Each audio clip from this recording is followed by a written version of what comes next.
ఇక తెలంగాణలో ఎస్ఐఆర్ గడువు పొడిగించారు. బిఎల్ఓలు ఇంటింటి సర్వే గడువును ఆగస్టు 3వ తేదీ వరకు పెంచారు. ఆగస్టు 10న డ్రాఫ్ట్ ఓటర్ జాబితా విడుదల కానుంది.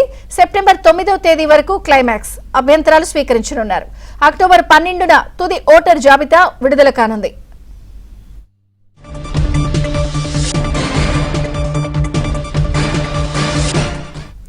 తెలంగాణలో ఎస్ఐఆర్ గడువు పొడిగించారు. బిఎల్ఓల ఇంటింటి సర్వే గడువును కూడా ఆగస్టు 3వ తేదీ వరకు పెంచారు.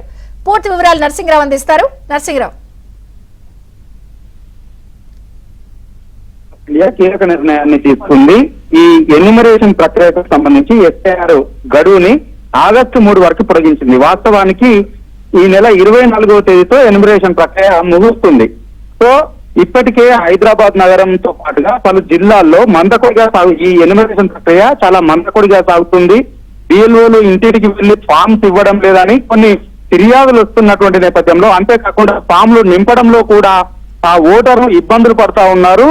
ఈ పరిణామాలన్నింటి నేపథ్యంలో ఇది మందకొడిగా సాగుతుంది.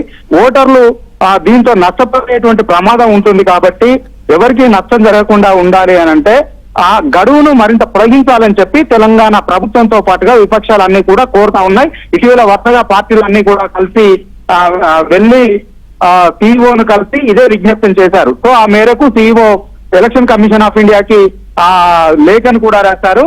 సో వీటిని పరిగణలోకి తీసుకున్నటువంటి ఎలక్షన్ కమిషన్ ఆఫ్ ఇండియా ఈ రోజు కీలక నిర్ణయాన్ని తీసుకొని ఈ గడువును పొడిగించింది. సో అంటే 10 రోజులు, ఈ నెల 24న ముగిసేది ఆగస్టు 3 వరకు పొడిగించారు అని అంటే దాదాపుగా 10 రోజులు ఈ ఎస్ఐఆర్ గడువును పొడిగించారు. సో ఈ ఇంటింటికి వెళ్లి ఆ ఎన్యూమరేషన్ ఫారం తీసుకునేటువంటి గడువు ఆగస్టు 3 వరకు ఉంటుంది. అప్పటి వరకు ఈ ఎన్యూమరేషన్ ఫామ్లను అందజేస్తుంది, నింపి ఇచ్చేసేటువంటి ఆ ఫామ్లను.